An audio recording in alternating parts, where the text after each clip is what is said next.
Salutations, Space Cadets, and thank you so much for landing back on my channel. For today's mission, I have a tier list for you. This is a crafting guide of what I would craft, knowing that I have all the cards in DC Dual Force. These are some of the cards that I would consider crafting, and hopefully this can help you on your crafting journey.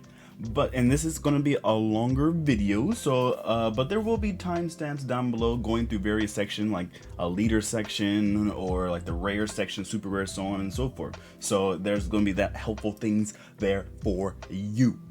Also, I would love to know what you plan on buying, and if you disagree with any of my takes and things like that, I would love to know down in the comment section down below. Also, these are just suggestions. These are not like the holy Bible. So, take these with a grain of salt, as well as the fact that some of these cards are going to be pretty powerful, like these leaders and cards. So they might be subject to change to balance changes. So be wary of that. I'll try to point them out as we get to them. What things I consider like things that could possibly get balance changes. Now, things like the starter deck cards or things that you would get for free, those are omitted from this list. Also, I believed I forgot to include a flashpoint in this, but at this point in time, it is a must buy, but do be wary. I could see that card getting changed in the future, so be a little bit wary before you go and purchase said card. Also, I would also suggest that you just wait to pull all the rares, but we will speed run through all the rares in the tier list, while then the things like super rares and above and leaders, I'll go a little bit more in depth with them. But rares, I'm just gonna go blitz through them, quick firepower, go boom, boom, boom, boom, boom, boom, boom type of the situation. Let's go over real quick what the tiers are and what I mean by each of them. Now, must buy is, I think, a little bit self-explanatory, but yeah, you should have this. This is like almost like if you're playing that faction, you're pretty much you're gonna want this card almost on every deck that you're playing, I would say. And same thing with must buy with archetype. Like if you're playing this archetype, you're gonna want this card. Like this is gonna be one of the first things that you're gonna want to add to the deck if you haven't pulled it already. Then we have heavily considered. Now these are very extremely good cards, but it's not like you're gonna play them every single deck that you have that they would work for. It would be a heavily considered. And then consider is just like, oh yeah, this is a pretty good card. I would consider buying this, but I could wait. I'm not really that interested in that archetype or like that deck. But if I was, I would definitely buy that. Then we go with niche. Now these are still good cards, but they only work in like 1 to 2 archetypes at most, and so you're gonna want them, but they're not gonna be like, oh, I have to have them because I'm gonna be playing these in all these decks. Then we have your last few decent crafts. So like they're still good cards, but like pretty much everything else is better than it. But you're still something you wouldn't be mad having in your collection, so you wouldn't mind it. Then we have wait to pull.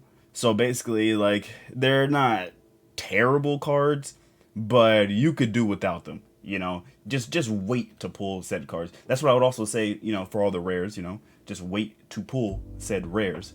And then last but not least, we have Garble. Like, I would just, there's very little to zero reasons why I would ever even have this card. It's almost like a wait to pull, but even you kind of hurt seeing it in your collection. That's how bad some of these cards can be. But I feel like CCG Lab and the DC Dual Force team is pretty good at making buffs and things like that, making cards viable. So you never know, so things could be changed in the future. But without further ado, let's get into the actual list, starting off with the leaders. So first and foremost, we have Aquaman. I have Aquaman as a must buy. This is a might staple, probably the best might leader currently. Summoning a bunch of big sea creatures can be pretty overwhelming for your opponent having to deal with them, especially since they vary in so much, such as like they have deploys, they have aura one, things that have big defense. It can get really out of control, and they get +1/+1 everywhere. So even cards like the Throne of Atlantis or something like that, those would get buffed by them too. So it gets kind of crazy. Then next we have Batgirl. She is a leader I put under heavily considered. She is something that will stand the test of time. I feel like as the game grows, she'll get better and better as more deployed things happen. But even right now, I feel like she's pretty powerful. In those Joker firepower lists, or the deck that I made, the Aquaman Batgirl ones, that turbocharge your leader, like by redeploying Steve Trevor or those other various charge cards, they can get pretty out of hand. So that's why I would put Batgirl in heavily considered. Then we have Black Adam, who I would also not put in heavily consider, but I would consider it. I feel like you're going to want to buy all the leaders anyway, so nothing's going to go below consider. But in priority wise, I would probably put Black Adam in consider. He only pretty much goes in the very niche-ish archetypes. You're going to want to play him with something that has 5 or more attack units all the time, but that's pretty much one of the only decks that you put him in. So that's why it's not in heavily consider. Now Doomsday I do have in consider. Now that might be kind of egregious to say, considering that you're probably facing a lot of Flash Doomsday if you're watching this soon after I post it.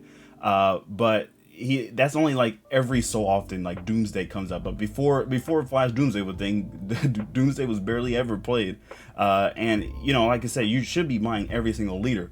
But are you going to just be playing Flash Doomsday all the time? Like that's like a deck that you play to like do quick climbing with. It's not something you're probably going to do to just have fun with. You're not going to play them in a bunch of different decks and stuff like that. So that's why I would put Doomsday under consider. Then we have Green Arrow. Now I can see the argument of putting him in a must buy, and you might say, whoa, this should be under consider because you don't see him a ton. But I feel like Green Arrow is a underplayed leader. Actually, please do not play him. I don't want to face Green Arrow. He's pretty annoying. But yeah, with all the different varying trick arrows, it almost kind of feels like gadgets in a way. You're gonna have to deal with like there's always going to be an arrow for every occasion, just like the voice line says, and it can be really out of hand. Plus, he has some future synergy. Like if discard gets more support, you can consider using the arrows as discard fodder and things like that. Like he has a bunch of utility in other different ways. And then another deck like what Erlite made, where like something like 10th Metal, you don't have to fear playing 10th Metal and bricking on it because you'll have the gold arrows. And you can pair that with 10th Metal and it gets even better. So that's why I really like Green Arrow. Then we have Hal Jordan. Now this is a must buy for the archetype. Like if you're playing Green Lanterns, you're probably going to want Hal Jordan. It's not absolutely mandatory. Like you can still play Lanterns outside of Hal Jordan, but it probably doesn't feel as good when unless you do actually use Hal Jordan. But I would also say, unless you're specifically into Lanterns, you're not going to really play Hal Jordan either way. But then next we have Lex Luthor, who I would put under must buy with the recent-ish buff to Lex Luthor, to where he gains 3 charges after using his ability on a friendly character or friendly recruit. Lex Luthor is kind of cracked now, drawing 2 cards almost every turn, and then when you're done getting your value, you can blow up one of your opponent's recruits. It's kind of nutty. It's kind of nutty, especially with things like Dr. Sivana just added to the game. You can first use Lex Luthor effect on Dr. Sivana, and then draw 2 cards, and then shuffle the 7 bolts into your deck. So, golly, Lex Luthor, it's pretty nice. Then the leader you're probably seeing a lot right now if you're watching right when I upload this, Shazam.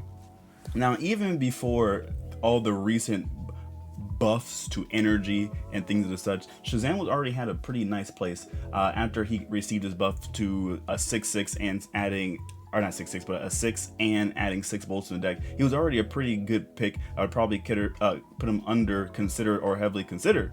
But now after all the energy buffs and the new card additions added to the game, Shazam is kind of over the top at this point. Probably the leader that you might want the most right now, but you also have to take in mind, like if you're thinking all this stuff is OP, then maybe they might have a nerf coming in the future, so you might be a little bit weary to do that. But I would still, even like they've been really good with nerfs. They're not butchering anything.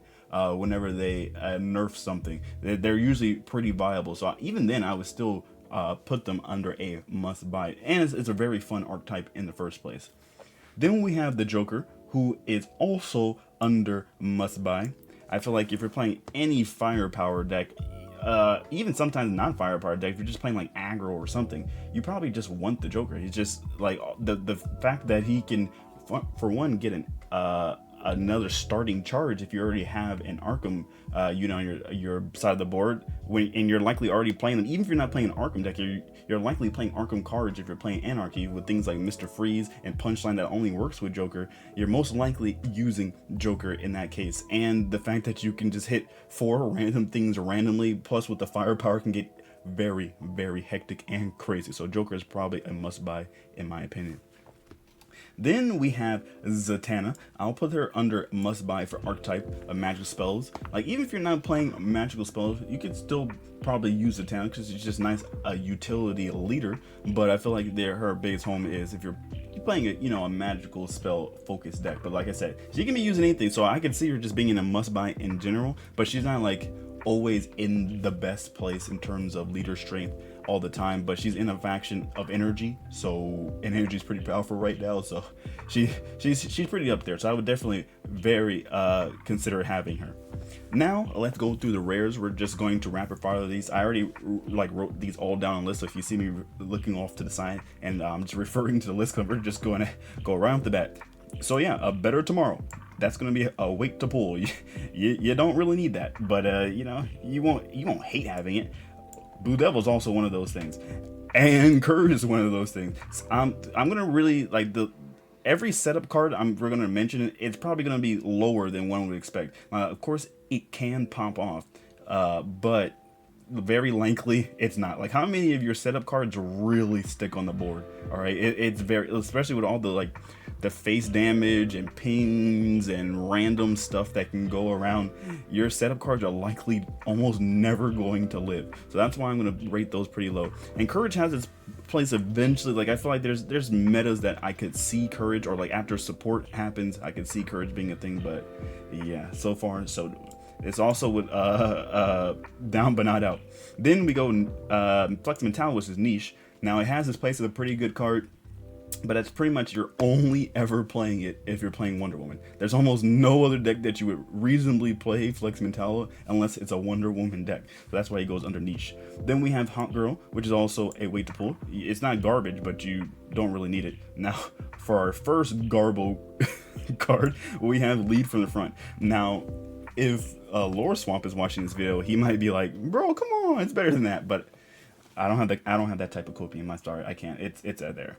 All right, Lois Lane is also a niche card. It pretty much literally only works with Superman, and Superman's already not a really popular leader. But you probably want to play it in a shield deck. She's like a niche within a niche, but she's not terrible. You probably want them. Now, Metamorpho. This is probably under your last few decent crafts. Now, keep in mind, these are rare. So, I mean, at this point, like if you're playing a Black Adam deck, even if you're playing a Black Adam deck, you not always want Metamorpho in your deck. You're just like, he's kind of like a win more card. You'd probably just rather just have another card that has 5 attack instead of Metamorpho. So, but you probably want them to try them out. So that's why you'd be under the last few decent crafts. Now, Supergirl, I have weight to pull. Yeah, she's not garbage, but you can wait. Now, Swamp Thing, I would say since this is a rare card, I would put this under a must buy. Swamp Thing is very good. Just just for each card on the board, it gets +2/+2, and it's a guard, so you have to go through it. And if you play her with something like Batgirl in that Batgirl Aquaman deck that I was talking about, you redeploying that, a lot of times I've gotten my Swamp Things to like 15 plus attack and like 20 something defense. It can get kind of crazy. Then we have Trials of Amazons, or that's gonna be a good old Garbo. Yeah, no thanks. Then we have Up and Away, also Garbo. Yarrow Floor, we have under Consider. You're not gonna always play Yara all the time. Shout out to Yara if you're actually watching this video. But she has replaced it. It's a 5/5 with Aura. I feel like she's kind of similar to Metamorpho, who you're gonna see later on. I'm gonna rate pretty lower than Yara. Yara is her condition is a little bit easier to pull off, and even if you don't make her free, making her a bronze at the very least or something like that, making her playable other than a gold, it's already pretty good. Then we have Alfred Pennyworth. You're probably playing Alfred in any deck that you have Bruce Wayne with, so that's probably under a must buy for the archetype, because whenever you're playing Batman, you're likely pairing with Alfred.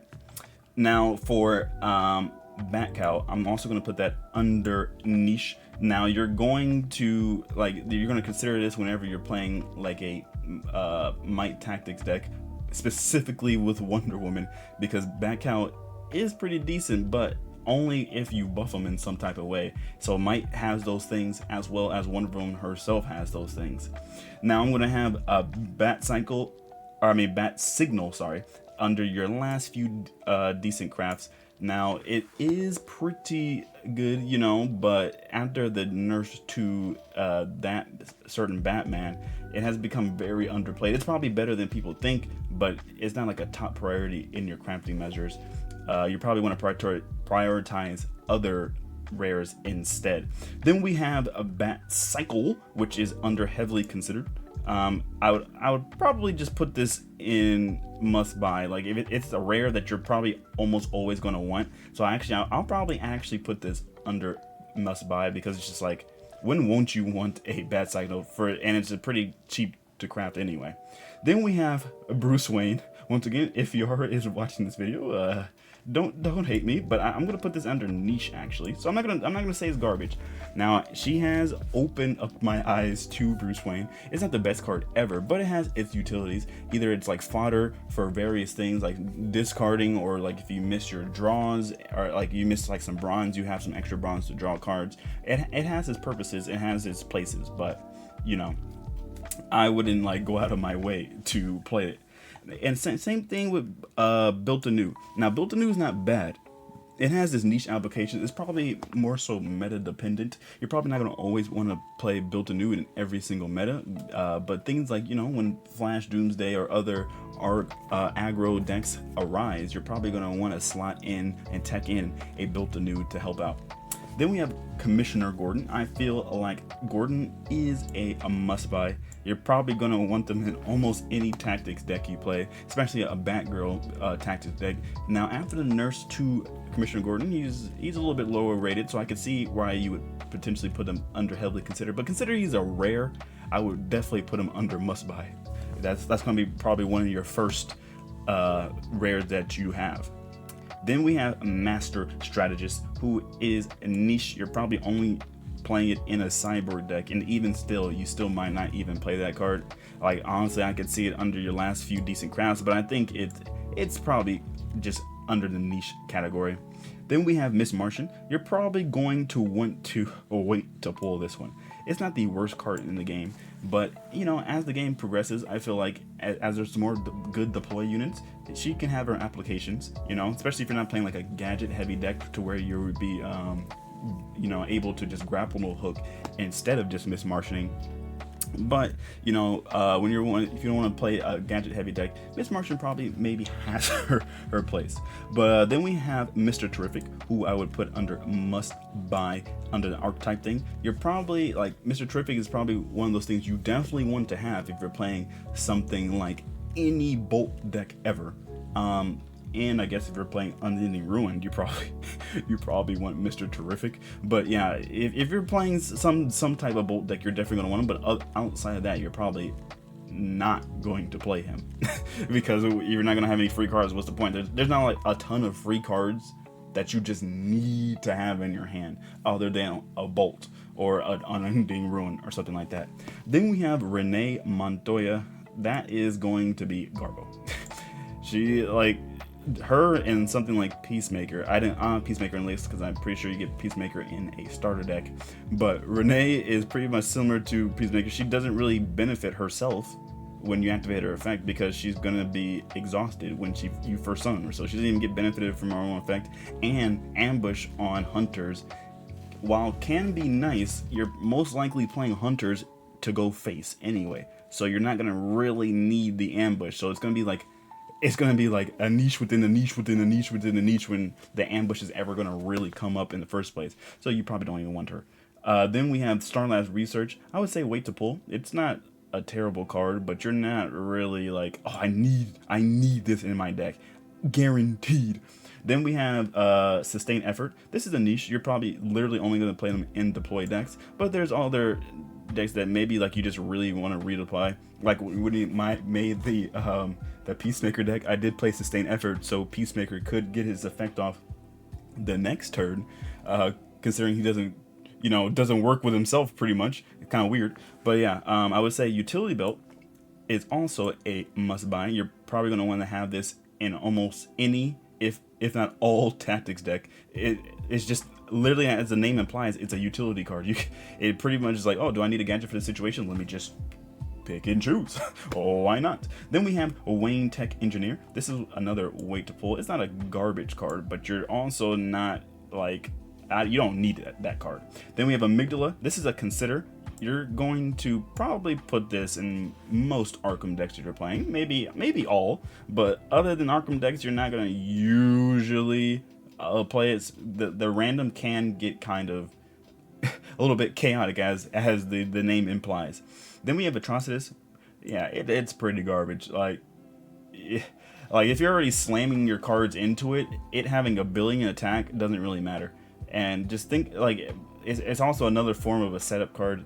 And almost every setup card is just not as good as it could be, as it reads on the card itself.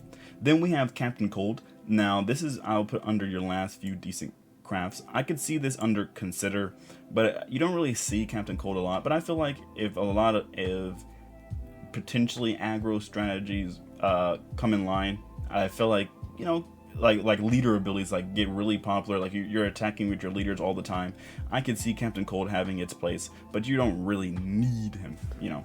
Then we have Embrace with Madness.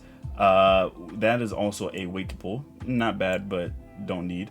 Giganta, also a wait to pull. Not bad, but don't need. Gotham Riots. Also, you can wait to get that. Jailbreak is definitely a must buy for the archetype. You're not probably playing this in any other deck other than Arkham, but you know, you need this card in Arkham if you're playing it. Then we have Laugh It Up. I'm gonna put Laugh It Up under wait to pull. It is not a bad card. I feel like it has applications. I was playing, you know, a Shazam Harley deck, and Laugh It Up works pretty well in that deck because you can empty out your whole hand, activating Harley, and then you have the Laugh It Up anyway. So you're pretty much, and then you have the draw for turn. So you're pretty much drawing 4 cards during your next turn if you're playing Harley. So I feel like as this card becomes more popular and you have more discard enablers and things like that, I feel like Laugh It Up can really benefit. Then we have Man Bat. Man Bat is going to be a heavily considered. You're probably going to put this in almost every build of Arkham that you can, and you're gonna put this in most aggro list as well. But you know, the 1 health can sometimes come up and you're like, oh, and it returning into your hand can be kind of annoying. So say for instance you're playing Harley Quinn and you're trying to empty out your hand, but Man Bat doesn't die, so then it returns to your hand, and then you're like, okay, well, there goes my empty hand strategy. So yeah, I could see this under must buy, but I'm just gonna put this under heavily considered. Then we have something like Mixie Pillic. Yeah, that's Garbo. I've tried it a lot, and yeah, garbage. Meme card. Then we have Punchline. This is a must buy for the archetype. Of course, you're gonna always want the Punchline if you're playing Joker, but you're pretty much only playing it with Joker. I mean, the lethal is nice, but you're likely only ever playing with Joker. You're probably still playing in Arkham just because it has lethal and stuff like that, but it works best with Joker. Then we have Surprise. This one is a wait to pull. It's not bad, but you don't need it. Trickster, I'm putting that under Garbo. Then we have heavily considered for a Ventriloquist. You're not putting it in every Arkham deck probably, but it's still very nice to have. Then we have Appetite. This is like top 10 best cards in the game. I don't think this needs any explanation. Appetite is cracked. Then we have Bane, who is under consider. You're not gonna put this in every Arkham deck ever, but it's still, you know, whenever its effect goes off, it pretty much wins you the game. But it has 4 health, so a lot of times it's gonna die. But it's a rare, so you know it's not you know, not too bad. Then we have Blood Beetle. I'm putting Blood Beetle under garbage. It's the fact that it has 4 health and it's a guard, so meaning that they're going to have to go through it anyway. It's gonna likely die before you can have any gold card be dead. And even if you have a gold card to play, you still have to wait the next turn. Then you have to consider killing it off yourself or your opponent killing it, but they're probably just going to kill the Blood Beetle because they have to go through your Blood Beetle first anyway to likely get to your gold recruit. So yeah, it's yikes. All right, Brainiac is under consider. Brainiac's a very good card, but you're not gonna always run it. You don't absolutely need it. But I mean, I would like say, for instance, like it's probably one of the top ones under considered. Like it's definitely over Amygdala and over Bane, but you don't. It's not like you have to have it. Then we have Cersei, who is under niche. Like even in the magical spell decks, you're not always gonna run Cersei, but I feel like if like some really big units that don't have your aura come into metas, you're probably gonna want to play Cersei more, or less depending on certain metas. And she's just a good card in general. But yeah, then we have Escape Tunnel. This is probably a consider. You're not gonna always play Escape Tunnel, or you're just playing Escape Tunnel just at one. You never need to craft two of these. So for most of these cards, you're gonna want to craft both of them. But for something like Escape Tunnel, you probably just want to have the one in as a little bit of a nice check. You never want to draw a second one.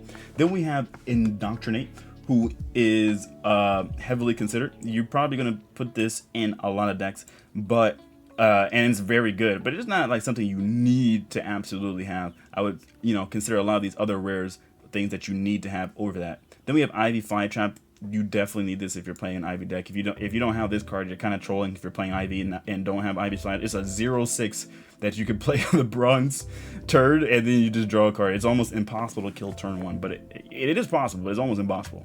Then we have Lady Shiva, garbage. Meme Tallow, I'm sorry, Lore Swamp, but that thing is garbage. It's already hard. like your units are probably dying on your opponent's turn, so you're not gonna be able to use Metallo's effect. And then even if it is your turn, you sacrificing off your it's like you have to go out of your way to sacrifice a 5 attack unit. Sometimes you do have to do that, but then you also have to have Metallo in your hand at the same time to benefit all that. It's just not worth it, dude. Then we have Mordru. I feel like this is this might be kind of slightly controversial, but I feel like it's kind of garbage. For one, you have to sacrifice a 5 attack unit. That's just like anti-tempo. Like, of course, you can pair it with Metallo and have a free sacrifice, but then you just basically just get Madame Xanadu's effect at the end of the turn. Like, sure, it has pretty good stats, but it's just like it's almost never worth sacrificing a 5 attack unit, unless it's like one of those, like they eventually print a detrimental one, like you want to get rid of it as soon as possible and get some cool effect or whatever. Then we have Nick Necro. I would say wait to pull. There's probably some interesting things that can be done with Nick Necro eventually, but I feel like the problem would be that Nick Necro is just hard to like the hand sign limit kind of comes into play with that eventually. Like you're like, oh, okay, I'm playing these spells, but then I'm still drawing cards, so my hand's gonna be full and eventually just gonna get burned. But it's not the worst card. Then we have Scarecrow. I'm gonna put this under your last few decent crafts.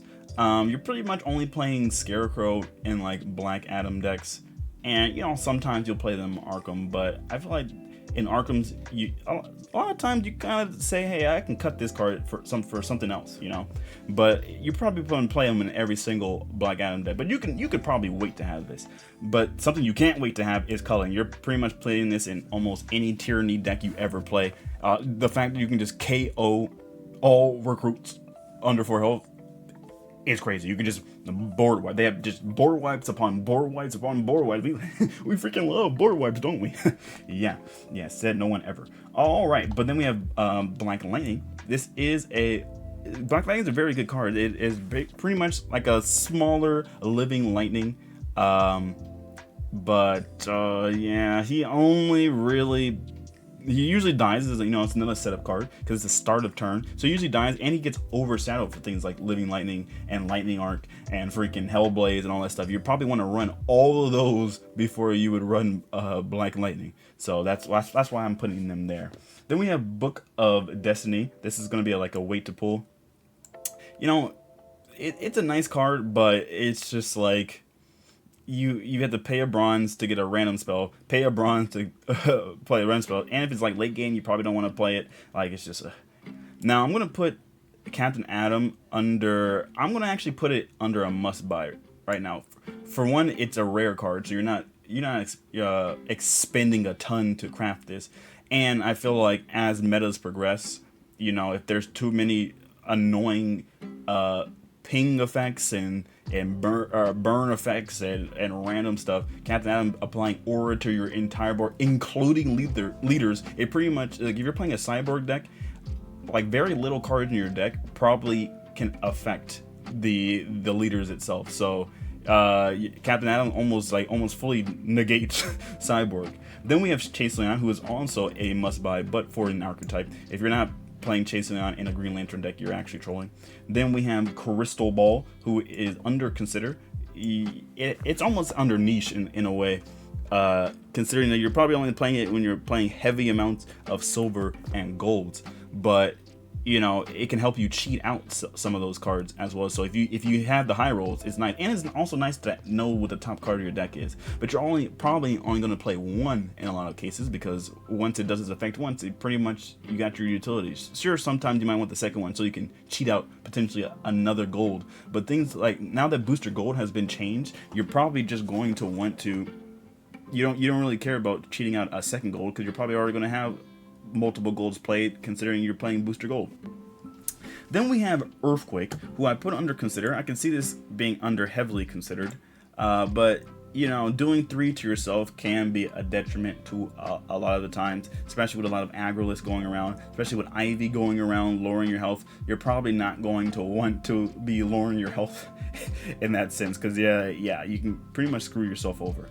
Then we have the Green Lantern Battery. This is a nice card, but I would wait to pull it, especially with the Chase Leon buffs and stuff like that. Chase Leon kind of just overtakes Green Lantern Power Battery and kind of just almost in a way power creeps it in a way, but it's not the worst thing in the world to have. Then we have Hellblade. I mean, yeah, put Hellblade in your energy decks. Yeah, I don't need to say anything, but do consider it might get nerfed. But even if it gets nerfed, it's not going to be a terrible card, and it's probably going to be one of the premium rares that you're going to want to have. Then we have Iris West. Now, this, you might be like, okay, this is a must buy in the archetype, but I would put this actually under niche. I feel like, Flash is already not played a ton outside of Flash Doomsday right now, and even in other Flash decks, you're probably still not gonna always play Iris. You probably will be, but it's only in Flash decks, and Flash deck is already a lot of times niche, other than Flash Doomsday type situation. Then we have John Constantine, who is definitely a must-buy for archetype. That's one of the best cards in the game. Even after the nerf, it's still crazy. It did make Zatanna not being played as much after Constantine got nerfed, but I mean, it's still one of the best cards in the game. Then Kilowog, also a must-buy for the archetype. You're pretty much putting this in every Green Lantern deck possible, if it's like a dedicated Green Lantern deck. Then we have Madame Xanadu, who I would put under your last few decent crafts. Even in spell decks, you're not always playing her, even though it reads really nice. The end of turn, create a magical spell. But a lot of times there's just better energy cards you can put in your deck, even in a heavily focused magical spell deck. Then we have, last but not least, for the rares, we have Solstice. I'm gonna put Solstice under consider. In Bolt decks, you probably want to put in at least one. But you don't always need Solstice. You would consider buying her. It's probably close to one of your last few decent crafts, but I would say she's just a little bit better than that, especially currently with all the bolts flying around. But now let's move into the sets. All right, what should you be pulling from sets? Now, these are things you can't naturally pull, so you're not going to really see any weight to pulls because you can't pull them. So what would you craft here? A lot of them are common cards, so you probably just buy them anyway just because they're commons. And these are probably one of the first commons you will buy because you can't pull them otherwise. But so yeah, let's start off with Darla Dudley. It's gonna be probably one of your last few decent crafts. Darla Dudley, it's good. It did get buffed, but you're not always playing it. Like, it has 1 health. Like, they can just attack into it most of the time. Then you have Eugene Choi. As a common, this is just a must buy. You pretty much putting Eugene in almost every energy deck you have, even if you're not playing a bolt centric deck. Just having a 2/3 with aura that shuffles 3 bolts in your deck, kind of good. Then we have Freddie Freeman, who I would put under a niche. You're pretty much only playing them in bolt decks. You're not going to want to shuffle multiple spells into your deck if it's not a bolt or like a free unending ruin, but that's a bad deck. But yeah, that's pretty much the only time you're ever playing Freddy. And even sometimes when you're playing a bolt deck, you kind of don't want Freddy a lot, sometimes, because you can only play it once you have a bolt in your hand, because you're not going to want to shuffle anything else into your deck a lot of the times. Then we have a Mary. This is one of your last few decent crafts. I mean, you can't pull it, so you might as well craft it eventually. Same thing with Mr. Mind. You know, it's not the worst card ever. It's not Garbo. Like, I would never not craft it, but this is probably like the last, like one of the last super rares you craft. You know, if because you just literally can't pull it. That's probably just why you would craft it in the first place. Then we have Pedro, who is under consider. Pedro is a good solid card, a 1/4 with aura that grows stronger, you know, each time you play it in action. Especially with bolt decks, you know, it could get pretty strong. But I feel like you're not always putting them in a bolt deck. It kind of depends. But it's a common, so I would consider it. I would probably just put it under, you know, sometimes I would just put it under must buy because it's a common. Then we have 6 blessings. This one, I'm just going to put this. I'm going to put this under Garbo. Like, it's so bad that I don't even know if I would even put this under, like, your last few decent crafts. I would even consider just holding on to it. Holding on to your crafting points. I mean, like, it seems nice, you know, but until it hits a bronze. Like, it's just like, why?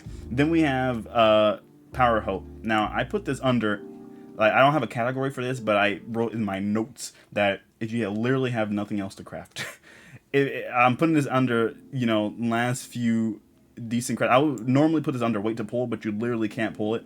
So I just put this under like one of the last rares you craft. Just because you can craft it type of situation. Just because you want to have collection complete. Then we have the Wizard Shazam. This is a super rare, but I would put this under a consider. I feel like you're not always playing Wizard Shazam, but having a 4/5 with aura, it just base is nice, but it's also another setup card, and those are like premium for people to get rid of. So I would be like, I could have it. It would be nice to have. Probably one of the last few super rares that I do craft, but it is a good solid card, but it's always going to die. Alright, so let's move on to the Green Arrow set. I feel like between the Shazam set and the Green Arrow set, this one's a little bit lackluster in comparison, but there's still some decent ones to have. First and foremost, I will do Brick, who will be under your last few decent crafts. Brick is a nice card. I feel like it's a tech choice. Like if things like Joker or other random effects, or you know, someone playing a million Batarangs come into equation, I feel like Brick would be a nice meta call. Seeing how he's impervious to all those type of damages, just powering him up, in fact. But yeah, then we have Connor Hawk, who I honestly, even after the buff, I think it's still Garbo. Like having all the actions in your hand. To get even, you need at least like 3 to 4 actions in your hand in order to make it a worthwhile. And then even so, it's gonna be like one of those cards that they get rid of quickly. So you know it's another setup card, because like pretty much all hunters are pretty much setup cards in a sense. They have to live a turn to even, you know, get the attack off, unless it's a hunter hidden like Thomas Wayne Batman. So yeah. Then we have Cupid. I mean, I would just say for Cupid that you consider it. Like, it's probably out of the ones that you can't craft, I would just say, you know, you probably craft it because you literally can't pull it. But you know, you can hold off. But it's probably a must buy, honestly. It's probably a must buy considering it's a common, and you're likely gonna pull all other commons. So it's probably just a must buy. Honestly, I'm just gonna put it under must buy. Why not? Why not? Then we have Felicity Smoke, who is also a must buy for archetype. You're literally only going to play it in a Green Arrow deck, but you're probably going to want it in every single Green Arrow deck you ever play. It's a charge card, why would you not? And it sometimes draws you a card.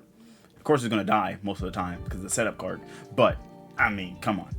Then we have a John Diggle. Now, this one's in contention. You know, some people like John Diggle, some people don't. I would put this under heavily consider. You know, it's a rare, so you're not really tough to craft it. You probably have the points to do it, and you can't craft it. I mean, you can't pull it anyway, so you might as well get it. It's probably one of the better rares that you can buy, and you can't pull it anyway. Then we have Malcolm Merlin. It's probably going to be one of your last few decent crafts. I really like Malcolm Merlin. I think he's really cool. I really like his design. But he gets kind of overshadowed with all these extra control tools that Tyranny has. You might as well just play a Lodama. You might as well just play your Massacres and all this stuff. So he kind of got overshadowed after that. But I feel like, you know, if we're expecting things like Lodama to get nerfed, Malcolm Merlin can rise again. He works well with things like Lightning Arc and like green arrows like the adjacent arrows, or even the frontline arrows.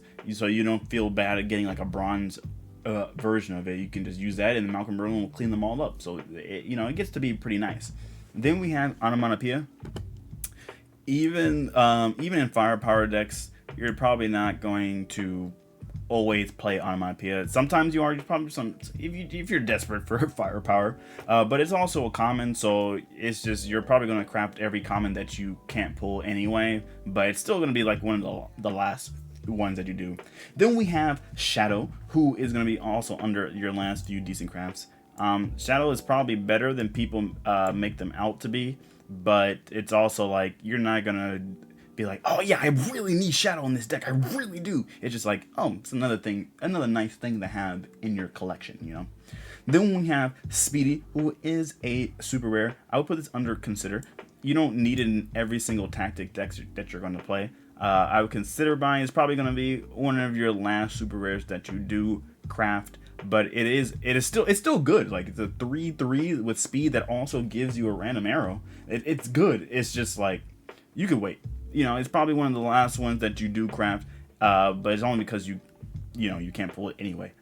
All right, moving on to the blue Beetle set. We're going to start off with black Beetle, and I'll do this under your last few decent crafts. This is probably top of those, but I don't know if he's still bugged or not anyway, but it's still kind of hard to pull off. It's just like, he's a nice card. He's a nice solid card, but if he's still bugged, I would just wait.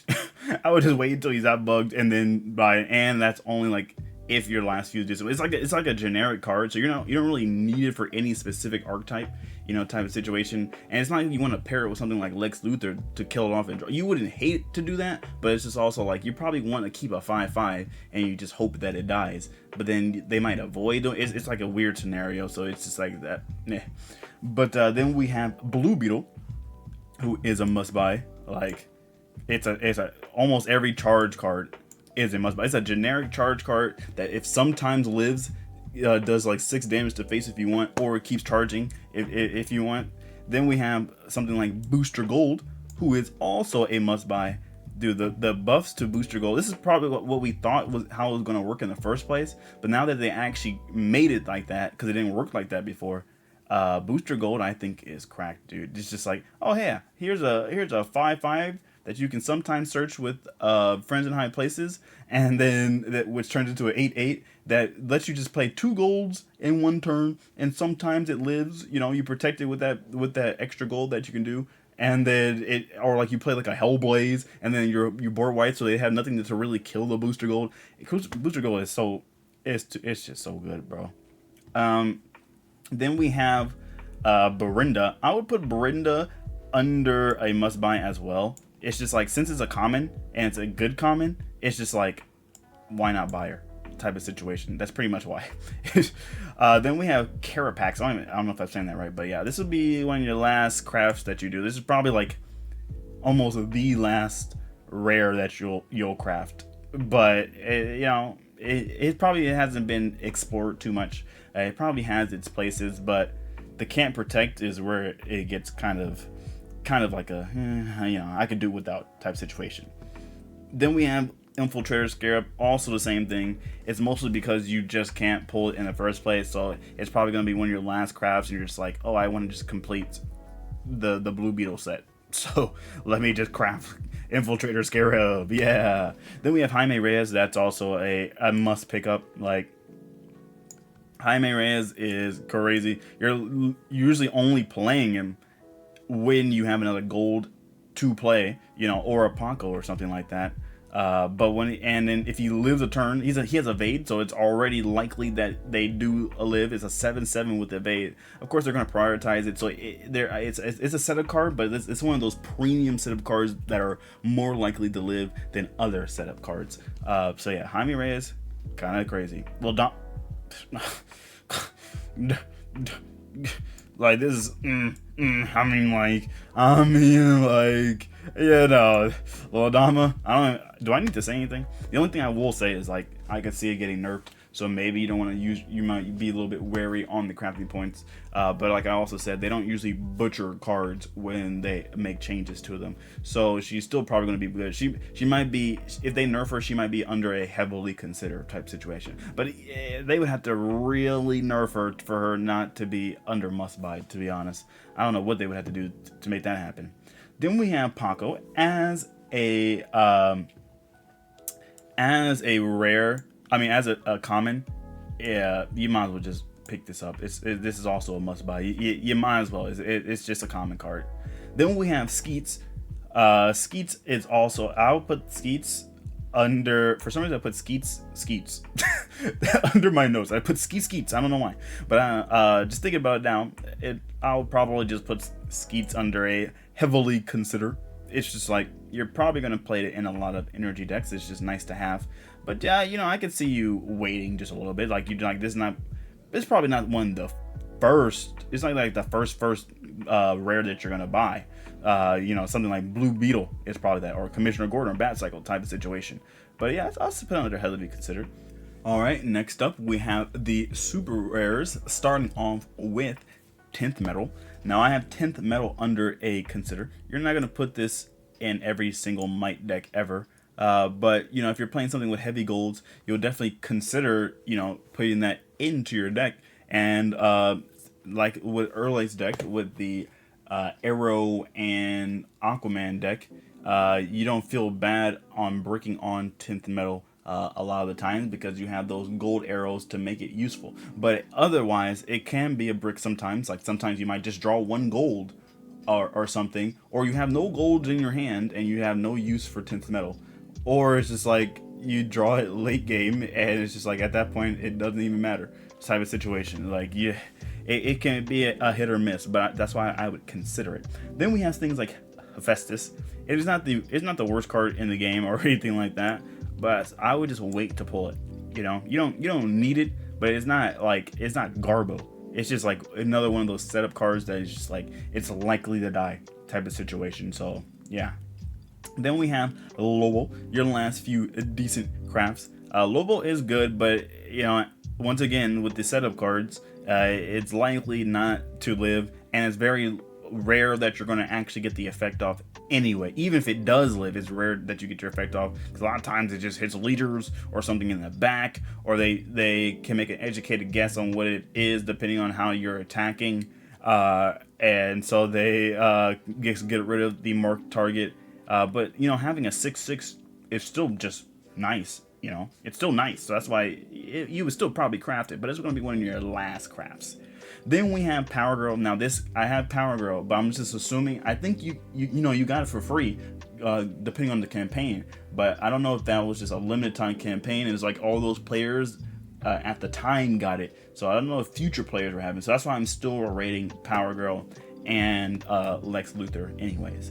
But so yeah, for Power Girl, I'm also going to put that under a wait to pull. It's not a bad card by any means. As shield decks like get more support in the future, probably Power Girl will be even better. But something like Supergirl, like, even with more shield units, Supergirl is just, I don't know. But yeah, Power Girl, she is where it's at. Then we have Supersize. You may have seen a Giga Chat video featuring Jimmy Olsen with Supersize. But yeah, that's a meme. So Supersize is kind of Garbo. And you might be like, it's not that bad, but like, considering it's a super rare, that's going to cost a lot of crafting points, and it is a gold card. So you pretty much already need to have a decently statted unit at the time to double to be worth doubling. So you have to have already something like that to live, and so you have to wait until the gold turn and things like that. It's just like, and then there's other ways to like reset your stats. Like they start playing, like supersize ever becomes too common or something, some way, some shape or form. People are probably going to play things like arrest or like straight jacket or things like that, and then it just becomes useless. And it's just like, okay, yeah. Then we have Wonder Woman. This is a must buy for archetypes, I would say. Like you're for every mono might deck, you're definitely going to want to have Wonder Woman. And even some outside of mono might, sometimes you're going to want to play it, like in that the Batgirl Aquaman deck that I uploaded not too long ago. You're probably going to, you're going to have, Wonder Woman in that, because you can redeploy it with Batgirl and get Aquaman to a bunch of natural attack. So yeah, Wonder Woman's a very solid card. It also has Aura too, on top of all that. Then we have Cyborg.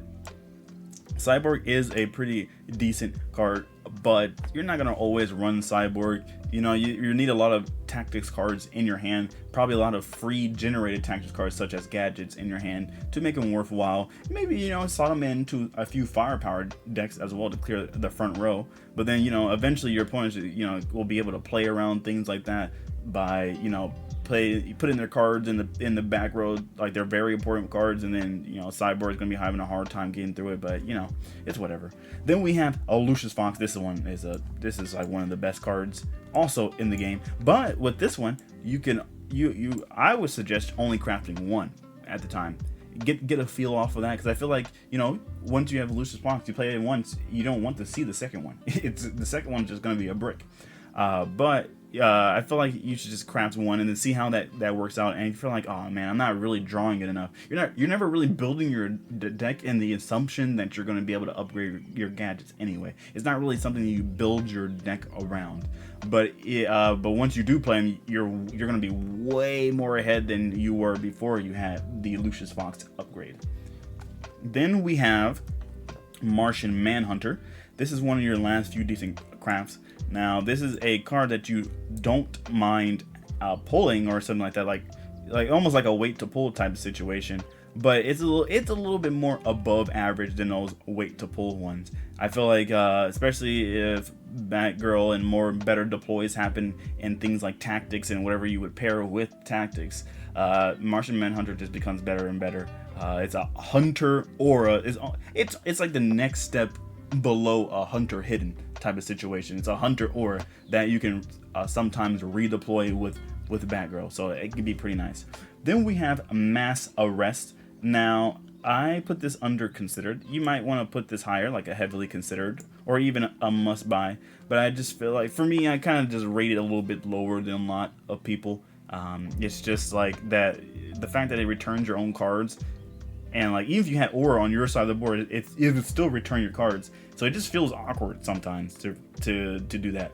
And it's kind of the opposite of something like Massacre, because like the control things, like they don't always have like a lot of units on the board anyway, so they don't really mind playing something like Massacre, even though it's both sided. But something like Mass Arrest and something like Tactics, you probably do have a decent amount of things on your board, and you probably don't want to return them all to your hand. But it's also still a very solid card. It's still very good. But it would probably be like one of the middle to late half of the super rares that I would craft personally. Then we have a Metron, who is also under consider. It can almost fall under niche. You're probably only really playing it in Cyborgs, but it's also not bad to just splash it into other tactics. It's a 4/10 booty that sometimes draws 2 cards at the start of your turn. That's just a solid card. Then we have Robin. Now, some might say, I feel like most might say Robin is a must buy, but I'm gonna put this under heavily consider. I feel like the fact that the Blue Beetle cards did get released, Robin, kind of got pushed down a little bit, but I feel like it's kind of situational between the Blue Beetles and the Robins. Robins win in certain scenarios where Blue Beetle loses, and then vice versa. But I feel like the Blue Beetle cards are a little bit more generic and easier to pull off than Robin. So I rated on those under a must buy versus Robin's very heavily considered, like probably one of the top of heavily considered, to be honest. Then we have Disorganized Crime. Yeah, that card's garbo. Just garbo. Definitely don't waste a craft on it. Like if it was a rare, then I would say craft it. But like even in Arkham decks, you don't even want to play it a lot of the times. You want to make sure you know where your stuff is going. And I feel like in a lot of Arkham decks, you're not always playing Harley, so you're not really ever gonna get the adrenaline part off. It's just not worth crafting, I would say. I would never want to craft the card. I wouldn't hate having it, but I never would want to craft it. But and that's why I wouldn't put it under a weight to pull either. But then we have Doomsday, who's under your last few decent crafts. After it got the Hunter keyword added, or not the Hunter, it gaining +2 as it returns to your hand, it made it a bit better. I don't even remember, did it have Hunter before? I don't even know. It was like not played at all before that. But after that additional buff that it got, I feel like it could be considered a lot more. It's probably like one of the last cards, maybe like the last super rare that you craft. I could even see it be under weight to pull. I could definitely see that argument, but I'm going to say either it's at the top of weight to pull or the very bottom of your last few decent crafts. Now then we have Parasite. I feel like this is a must buy for the archetype that you played in. Like even outside of firepower decks, I can still see you playing Parasite. It's especially after the Parasite buffs, just doing 2 damage to 2 random recruits is already pretty good. But then it pretty much gains the stats of the damage that it deals, which is even crazier. So if you have things like firepower, it really brings it over the top. Then you can also play something like Batgirl to redeploy it to also do extra damage to it. It can ramp up very fast. I would almost put it under just generically must buy have it, but you know it's more so under archetype, I would say. Then we have the Reverse Flash, who's under consider. You're probably going to play this in a lot of your aggro strategies, but it does get hampered down by the fact that it has to attack leaders. So if they had put like you could put a 1/1 in front of it, and then Reverse Flash would be useless unless you can get rid of the 1/1. Like so, that's why I would consider having it, but it's not absolutely necessary. Then we have things like Unending Ruin. It is definitely a fun card, but it is also garbage. It's fun, but it's garbage. It's like harder than Bolts. So it's way harder than Bolts. You have to wait all the way to the gold turn to even play it. Then you shuffle 2 free cards. It's like shuffling 2 Bolts, 2 Bolts into your deck. And sure, there's ways to like feed them out, such as like how I did it for my meme deck video a while back by playing Zatanna and getting Otherworldly Communion and only playing that card in your deck, or playing things like Mr. Terrific, but like it's so hard to pull off. It's just not worth it. It's definitely not competitively viable. Then we have Anton Arcane, who I would put under consider. You might not see Anton a lot or almost never, but I feel like it's still a very, very good card, especially if you're playing a Tyranny deck that uses Bursting Boom Tube. Already then you're getting like five kills off of your charged up on your Anton Arcane, not to mention all the things that you had before the silver turn had happened. So you can ramp up pretty nicely, and then having to deal with like 8s, 9s, 10s plus. It can get kind of crazy with Anton Arcane, and especially if they play more like go wide, put more go wide cards into the game, like more like Gotham Riots, more Infiltrator Scares, more Bursting Boom Tubes. Anton just grows even stronger and better over time, I feel like. Then we have Candor of Neuron. I don't know if time will save this card. Yeah, Candle of Neuron, that's a garble one. It's nice, but for one, usually you want to put it on an attacking leader, and then even so, you get kind of hampered if they have guard, and then even so you take 6 damage at the start of the turn. So if they do additional damage to your leader as you're trying to get your attacks off, then you're just like, oh well, there goes all that extra health that the candle gave me, and I'm gonna lose my bonus next turn, and you're putting yourself on a clock. Essentially, you're basically activating a stronger version of Poison Kiss on yourself. So yeah, sometimes most of the time you're probably not gonna want to play Candle of Neuron. Yeah. Then we have Lex Luthor. I'll put this under consider. I could also see it under heavily consider. It probably is close to the top. of consider, in almost bridging into heavy consider. It's a big booty. Sometimes it has a lot of attack, and it draws you a card.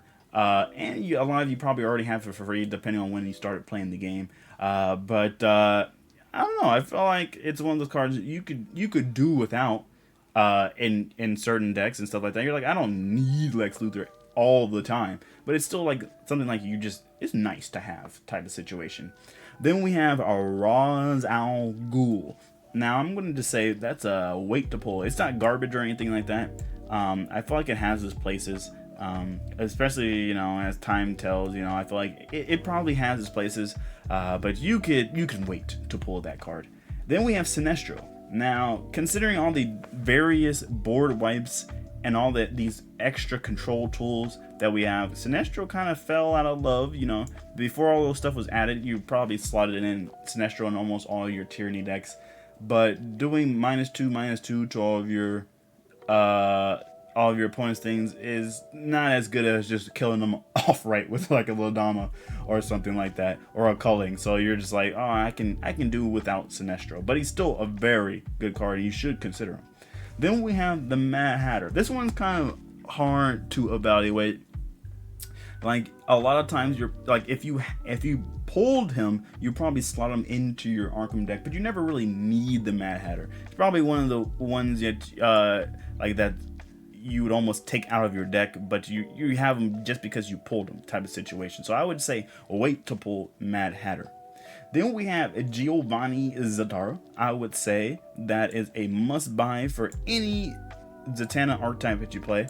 It's pretty much if you're playing Zatanna, you're gonna want to play Giovanni. Like it's a nice game ender. Then things like other magical spells in that archetype already is like, so something like Smoke and Mirrors already pairs well with Giovanni. So then you can get its effect off twice towards the end of the turn. It gets kind of crazy, and you can sometimes bring it back with Necromancy. So and you can search it out if you're playing a Tyranny version, where you can search it out with Friends and I Places. Giovanni is a pretty good finisher. Then we have just a few more super rares to go. We have Imbue with Lightning. This is one of my personal favorite cards in the game. This was one of the cards that I wanted to have the most in my collection.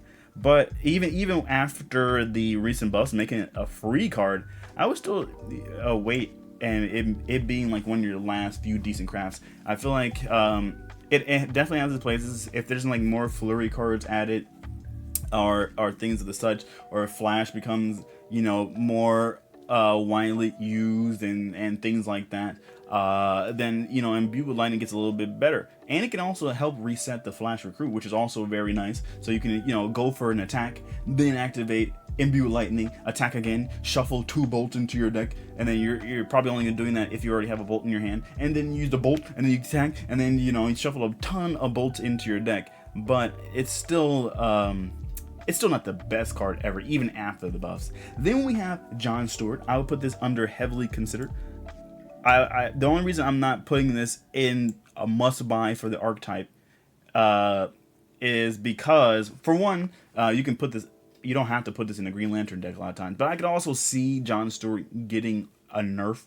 Like out of all the Green Lantern cards, I could still see John Stewart getting a nerf. So I'll just be kind of weary on adding it to your collection by using your crafting. And I feel like if they do nerf it, it would not be a dead card, but I feel like it would take it out of a must buy. So I'm just going to preemptively put it under heavily considered. Then we have Kyle Rayner. Garbage. Get this out here. No, disgusting. Even you pretty much can only play Kyle in your back row or it's going to die. And even when you do, then it's likely to die because it's semi like a setup card. It's a 3/3. It dies to almost everything. So, and you most likely want the Construct Kaiju specifically to land in front of it.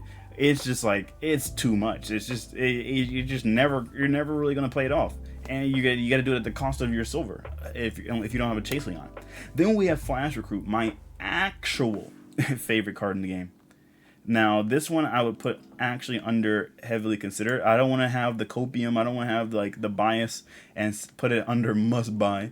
Even though I would definitely put it under must buy. But I feel like you're not playing the Flash Recruit in every single energy deck you have. You're pretty much only putting them in Bolt decks, and even a lot of Bolt decks are electing not to play the Flash Recruit. They rather just play more powerful burn tools than Flash. But I would definitely heavily, because I'll put this pretty much out of the cards themselves. For super rares, I would definitely put this like at the top of heavily considered. Then we have a Naomi. Now I feel like she's rated a little bit worse than she actually is, but I would still say this as your last few decent crafts, especially with like a lot of free cards that exist in general. I feel like Naomi can get ramped up pretty decently. It's one of those setup cards that you can pretty much almost immediately get the value off of if you have any free cards in your hand, compared to other ones where you're probably just sitting there and then you have to wait for it to live a turn before you get any value in it. While Naomi, you can pretty much get her effect off immediately, depending. All right, now moving on to last but not least, the ultimates. Starting off with Clark Kent. This might be pretty controversial, I don't know, but I'm putting Clark Kent under garbage. Like you know how I've been saying throughout the video about setup cards. This one's a 1/1. It's going to die, dude. It's going to die. Sure, yeah, if you pull it off, cool. It's really good if you do pull it off, but it's very, very unlikely that you do. It's just not worth it. And if you draw a late game, it gets worse and worse as the turns progress, because if you draw a late game, they're even more likely to have the removal tool to get rid of it. It's never going to live unless it's exactly the bronze turn, and even the first bronze turn, and even then you need to go first, and even then it's still likely to die with something that you can just ping off. Like, it's just not worth it, dude. Then we have a Highfather. It is not a bad card. I could see it going under wait to pull, but I feel like it's just slightly better than that. It could be like when you're very last. It'll probably be like your very last ultimate that you craft type of situation. It has its places. It's still, even though it costs you a silver to play it, it's still a 12/12 with aura. Like, that's still pretty premium. Then we have Mira, who was under heavily considered. I would say you're probably gonna put her in a lot of decks where you can get the value off of her. Plus, yeah, it's a 5/1 that they summon that has speed, so you can pretty much instantly get rid of a lot of those problem cards or recruits that are on the board. As well as it's already a 3/7, so it's something that's not gonna die a lot of the times. There's still probably going to be cases where it does die, but it probably lives a turn at the very least, especially in Might, where it has a bunch of guards and shields and stuff like that. It has a lot of protection to keep your mirror alive. Then we have Superman. Now, if I had the choice to, like, if I structured this differently and I was just rating like the card you probably craft first, this is probably one of the first ultimates, if not the first ultimate you craft, or almost one of the first cards you craft. Superman is cracked. You're pretty much putting this in any Might deck ever. It's just like, why wouldn't you play it? It's an 8/8 with shield that makes your leaders invincible. It's yeah, I think you all know the power of Superman. So yeah, I don't think I even really need to explain that one. Then we have Unexpected Help. Actually, this one is probably under your last few decent crafts. This is not a bad card. There's probably spots and maybe metas, and like maybe you want to tech this in versus aggro, because that's another 10 health unit that they had to go through, or a leader that they had to go through in order to win the game. But you still have to draw it. If you draw it early, then it's just a dead card, and sometimes even so, if you're winning the game, it's going to be a dead card. Like, it could have been replaced with anything else, and maybe it would have helped you be even in a better spot. So, but it's still a very solid card. Then we have the Batman Recruit. I don't even know what this one's called. Batman, the Crusader guy. I would put this under heavily considered. I could see it being under must buy, but it's pretty much best when you're playing it in a gadget heavy deck, so you can get value off it. But it's still a 6/6 with hidden, so I could definitely see the argument of putting it under under must buy, but I would still say under heavily consider. I can see other things that you would rather craft before it, like other ultimates in general that you would rather craft before it. Same thing pretty much with a Batmobile. It's a lot, I can see under must buy as well, but I could also but I'm still going to put it under heavily consider. It's a very solid card, it gives your leaders hunter, but you only get the best value out of it if you're playing if you play on a tactics leader. A lot of times tactics is pretty high value, so a lot of times your tactics leaders will be attacked first, because they're pretty annoying. So something like Cyborg is usually going to be targeted first. Something like Green Arrow is probably targeted first because they don't want to keep dealing with arrows every turn. And Batman's annoying too, so they probably want to attack those first. So a lot of times you're not going to be able to get the extra value off of it, and you still need to be playing a lot of gadgets to get the extra value anyway. But yeah, but Batmobile's still very good though. That's why I would heavily consider grabbing it. Now something like Catwoman, I would say just consider it. Now she is very good. Any hunter that has hidden is already instantly baseline good, I would consider. But she does have 3 health, so compared to Thomas Wayne Batman, she does die to things like Hellblaze and Earthquake and things like that. So sometimes your Catwoman just might die out of nowhere, and you're just like, oh man. And so yeah, that's the one caveat to Catwoman. And you don't always necessarily need her in other things. Like there's so many good cards and tactics that sometimes you just don't put her in your deck because you rather put it in something else. Then we have Detective Chimp. I'm actually going to put the Detective under heavily consider as well. Yeah, I could also see the argument for putting this under must buy. Detective Chimp is a nice staple. You're putting this in most of your tactics decks, if not all of them. But there's still the caveat of you have to guess right on the card, and a lot of times you do probably guess right, but those few times you don't, that's why I wouldn't put it under a must buy. But it's still a 2/3 that has evade. Even without the draw, it's still a pretty solid card. Then we have Green Arrow, the recruit. This is also under a heavily considered. I feel like you're not going to put this in every single tactics deck, but you'll probably put them in a lot of them. It's a very solid card. It can help sometimes, a lot of times, board wipe your entire opponent's board, considering, depending on how the board state is. But it's usually never going to live more than 1 turn, which is also another reason why I wouldn't put it necessarily under must buy. You're really never going to get that ambush off, but the times that you do. Then we have Bizarro. I'll put this under consider. For the Anarchy decks, you're probably only going to put it in a small group of Anarchy decks.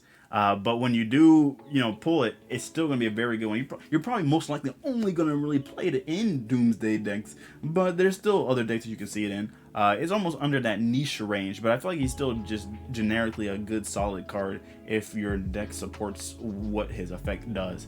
But I really like Bizarro. It's one of my favorite cards personally to play. Then we have a Deathstroke. This one's kind of hard to evaluate, but I would actually put this under your last few decent crafts. It's still a good, solid card. You probably want it. It's probably one of the top of your last few decent crafts. But I don't know. I feel like you just don't put it in every deck for some reason. It's just like, it's nice. Like, you won't regret having it, stuff like that. And you will splash it into a few decks, but it's like, you kind of do without it sometimes. Then we have the Joker Recruit. I will put that under weight to pull, even though it got changed and buffed a bit by coming down to a silver. I feel like a lot of times in your Arkham deck, you don't really care about the fact that it hits face.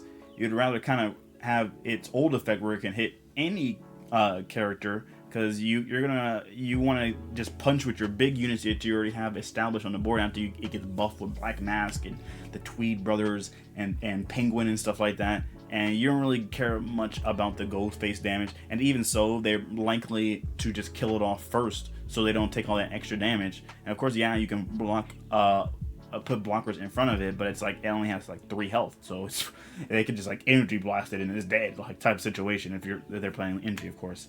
Then we have Two-Face. I would also put that under consider. I feel like it is a nice card to have, but kind of similar to Detective Chip. I feel like you're not putting it in every anarchy deck that you play. Like, I feel like there's a lot of times that you don't put in Two-Face, especially with the most of the time you want to get the kill off with Two-Face. It's probably your prime. You don't hate when you draw the card instead, but you still prefer it. And then it's a 50-50. Believe something like Detective Chimp, it's not really a 50-50. It's a lot of times you can infer, you can detect what the card is, and you can still get its value off. While if Two-Face, a lot of times 50-50, or all the time is 50-50, but it doesn't feel like it all the times either.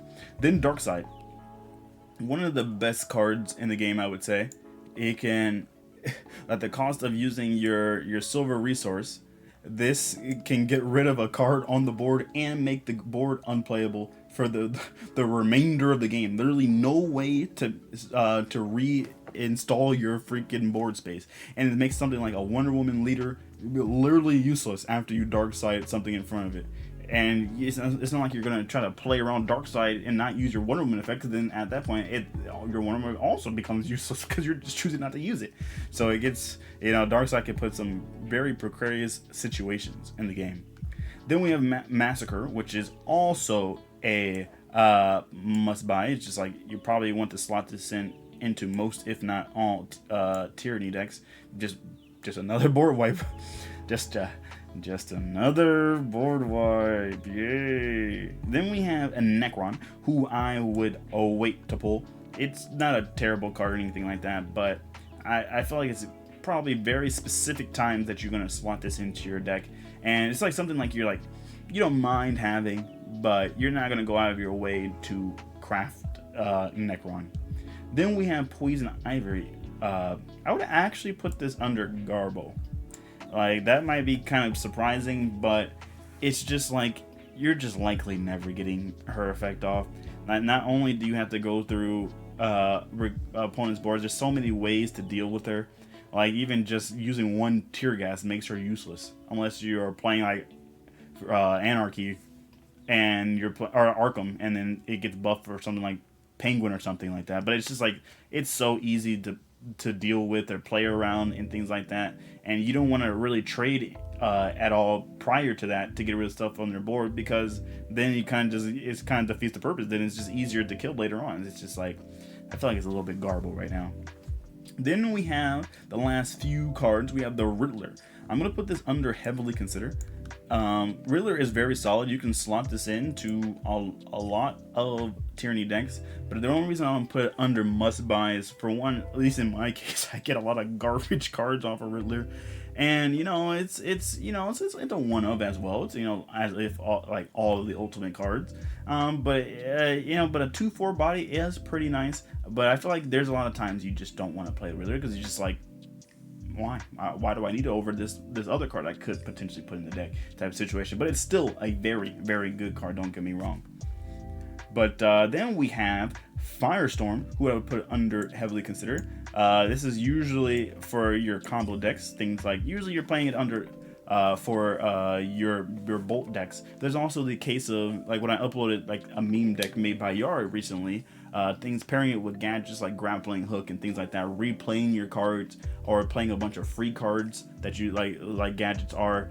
You can really get Firestorm to do a lot, or you can get rid of like a pesky thing that's blocked by a guard unit or something like that. It can get really, really ramped up towards the end, Then we have Hal Jordan.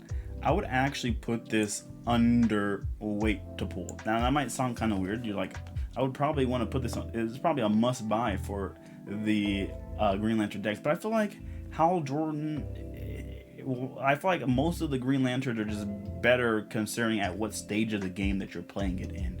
Like, Hal Jordan is nice and a lot of times it could win you the game, but it being like a one-of, you're rarely going to grab it and something like that. And a lot of times you might just find a Hal Jordan off of the Green Lantern ring thingy. It's just like, sometimes you cut the card or don't play it at all and something like that. So yeah, that's why I'm putting it at, you can wait probably to pull it. Then we have Helmet of Fate. I'm also going to put this under wait to pull. It's not a garbage card by any means, but this is a card, even though it's a bronze, it's something you're going to want to play way later in the game after you ramp up getting some magical spells played and things like that. Like if you draw it early, you're just like, well, this is just going to sit in my hand for like 5 to 6 to 7 turns. So it's just like, but even then it's just like, all right, this is going to go on one unit and then goes back into my deck. And then you're like, all right, sounds good. And then then your units die, and then you draw it for turn because they shuffled back into your deck. And you're like, oh, I have no units to play this on. Guess it's sitting in my hand again, type of situation. Then we have Shazam. I'm gonna put this actually under must buy. It's actually gonna go towards the end of must buy. In my opinion, I feel like Shazam you're gonna probably put this in most, if not all, of your energy decks. But it's just not like overall the other, ultimate or like must buy cards or things like that. You're probably going to craft those first and then put this solid Shazam into your deck, or buy that one relatively last of the must buys. But I feel like it's still one of the best cards that you can have. But there's still a lot of cases where you would rather play something else, or put something else in your deck. I feel like there's still those very few times that is a deck building consideration. Then, last but not least, we have the Speed Force. As a energy and a flash enjoyer, I'm sad to say, card's Garbo. It's just like, it's nice, it's cool, but it's like, do you want to spend a gold on that? You already have to have a board established. You have to have, like, even if you have units on your board, you still would like to have more than, like, you need like 3 or more to really get the value off. And then you still have to, even if you attack through everything, your units might be dead in the trades while you're doing that. So you would hope to have an open board, but at that point you're probably already likely to win anyway. It's almost like a win more or something like that. It can be a finisher sometimes, but it's just not that good. But yeah, that's what I have there. All right, that's the list. If you made it this far, man, you're a trooper. I think we've been here for quite a bit. But yeah, if you agreed with some of my takes, let me know in the comment section down below. As well as if you didn't agree with some of them, let me know as well. And what are you looking forward to crafting first? Like, based off this list or something that you already had in mind, what are some of the first cards that you would really want to craft first? I would love to know that. But also make sure you want to subscribe. I'll try to do these probably monthly if you guys like them. Of course, the videos will be way shorter than we're probably just going to cover whatever mini set that gets added and all the cards from the comics and stuff like that get added per the month, and we just rack those all up, and then I tell you my evaluations toward the end. But yeah, so make sure you subscribe for that to happen. Then also you turn on the notification bell so you're notified for whenever we upload a new video. We upload things like meme decks and fun decks and sometimes serious decks and sometimes videos like these. So if that interests you, turn on the notification bell. And last but not least, we do stream on the Twitch channel at twitch.tv/AgentXSpacely, where we play all these funsies and meme decks and stuff like that. And also you can submit your decks to me either in the comment section or in my Twitch chat, and I'll play some of them on stream if I like them. So yeah, but without further ado, that's gonna be all from me. I'll be blasting off, and I'll see you soon, Space Cadets.